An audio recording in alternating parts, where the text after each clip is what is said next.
நண்பர்கள் எல்லாருக்கும் வணக்கம். இன்றைக்கி வந்து நம்ம என்ன பார்க்கலாம்னு பார்த்தீங்கன்னா, மே 18 கரண்ட் அஃபேர்ஸ் வந்து பார்க்கலாம். நம்ம சேனலில் பார்த்தீங்கன்னா எவ்ரிடே வந்து ரெகுலராக வந்து கரண்ட் அஃபேர்ஸ் வந்து அப்டேட் பண்ணி கொடுத்துட்ருக்கோம். ஸோ நம்மளோட சேனல் சப்ஸ்கிரைப் பண்ணாதுங்க, கொஞ்சம் சப்ஸ்கிரைப் பண்ணி அதை ரெகுலராக ஃபாலோ பண்ணி வச்சுக்கோங்க.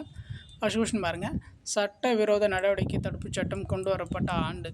ஸோ எந்த ஆண்டுன்னு பார்த்தீங்கன்னா ஆப்ஷன் டி 2015.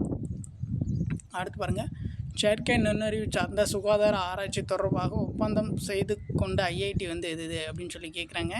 ஸோ என்னென்னு பார்த்தீங்கன்னா, எம்ஜிஆர் பல்கலைக்கழகமும் விஐடி பல்கலைக்கழகமும் இவங்க 2 பேரும் பார்த்திங்கன்னா ஒப்பந்தம் வந்து போட்டிருப்பாங்க. எது சம்மந்தமானு பார்த்திங்கன்னா செயற்கை நுண்ணறிவு சார்ந்த சுகாதார ஆராய்ச்சிக்காக வந்து ஒப்பந்தம் வந்து செஞ்சுருப்பாங்க. அடுத்து பாருங்கள், தமிழகத்தின் தலைமை தேர்தல் அதிகாரி வந்து யார் அப்படின்னு சொல்லி கேட்குறாங்க. ஸோ இதுக்கான ஆன்சர் பார்த்திங்கன்னா option A Archana Patnaik.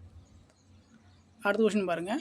So இதிலே பாருங்கள், தமிழகத்துடைய தலைமை தேர்தல் அதிகாரி வந்து அர்ச்சனா பட்நாயக். ஞானேஷ்குமார் பார்த்திங்கன்னா இந்தியாவுடைய தலைமை தேர்தல் அதிகாரி. ஸோ இவர் பார்த்திங்கன்னா 26வது இந்திய தலைமை தேர்தல் அதிகாரி. சரிங்களா. 25வது பார்த்திங்கன்னா ஸோ ராஜீவ்குமார் வந்து இருந்தார். சரிங்களா. அடுத்து பாருங்கள், ஸோ ஆண்டுக்கு ஓய்வு பெற்ற உயர் நீதிமன்ற நீதிபதிகளுக்கு வழங்கப்படும் ஓய்வூதியம் வந்து எவ்வளோ அப்படின்னு சொல்லி கேட்குறாங்க. ஆண்டுக்கு ஓய்வு பெற்ற உயர் நீதிமன்ற நீதிபதிகளுக்கு வழங்கப்படும் ஓய்வூதியம் பார்த்திங்கன்னா ஸோ தலைமை நீதிபதிகளுக்கு பார்த்திங்கன்னா 15 லட்சம் வந்து ஒவ்வொரு ஆண்டுக்கும் ஓய்வூதியம் வந்து கொடுப்பாங்க. மற்ற நீதிபதிகளுக்கு பார்த்திங்கன்னா ஸோ 13.50 லட்சம் ஓய்வூதியம் வந்து கொடுப்பாங்க. சரிங்களா.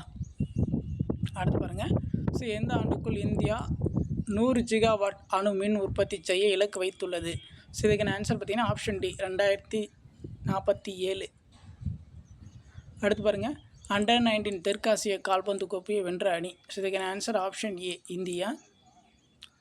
அடுத்து பாருங்கள், நியூக்சர் டான் எந்த நாட்டின் அதிபராக தேர்ந்தெடுக்கப்பட்டார். நியூக்சர் டான் எந்த நாட்டின் அதிபராக தேர்ந்தெடுக்கப்பட்டார்னு பார்த்தீங்கன்னா ஆப்ஷன் பி ருமேனியா.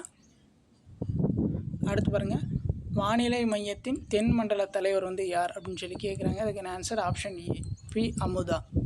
ஸோ அவ்வளோதான், இன்றைக்கி எனக்கு கரண்ட் அஃபேர்ஸ் வந்து பார்த்தாச்சு. உங்களுக்கு வேறு ஏதாச்சும் டவுட் இருந்துச்சுன்னா நீங்கள் வந்து கமெண்ட் பண்ணுங்கள், நம்ம வந்து ரெஸ்பான்ஸ் பண்ணுவோம்.